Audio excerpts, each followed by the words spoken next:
అలాంటి కేసీఆర్ను పట్టుకొని నువ్వు ఇష్టం వచ్చినట్టు మాట్లాడుతున్నావు ముఖ్యమంత్రి గారు. అది నోరా మోరా? ఒక ముఖ్యమంత్రిగా ఉండి మాట్లాడచ్చా? నువ్వేమంటా ఉన్నావు? నీ లక్ష్యం నెరవేరిందా? నీ లక్ష్యం ఏంటిది? కేసీఆర్ గారిని అరెస్ట్ చేయడం లక్ష్యమా, లేదా ప్రజలకు సేవ చేయడం లక్ష్యమా? ఎవరైనా లక్ష్యాలు దేనికోసం పెట్టుకుంటారు? ప్రజలకు మంచి చేయాలని ఒక లక్ష్యం పెట్టుకుంటారు. అవకాశం ఇస్తే ప్రభుత్వంలో అధికారంలోకి వస్తే ఈ మంచి చేస్తాను ఒక లక్ష్యం నాది నెరవేరుతుందని భావిస్తారు. నువ్వేం చెప్పినావు నిన్న మాటల్లో?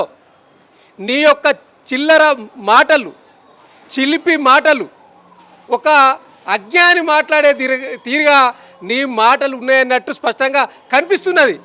నీ లక్ష్యం ఏందో నెరవేరిందన్నావు, అయిపోయా, మరి దిగిపోరు. అదెందుకుగా? నీ పిట్ట బెదిరింపులకు ఎవడు భయపడేటోడు లేడు బీఆర్ఎస్ పార్టీలా. బీఆర్ఎస్ పార్టీ అంటేనే తెలంగాణ ప్రజల నుంచి వెళ్ళి పుట్టిన పార్టీ, నాయకుడు కేసీఆర్ గారు. సో కాబట్టి నీ బెదిరింపులకు భయపడవు.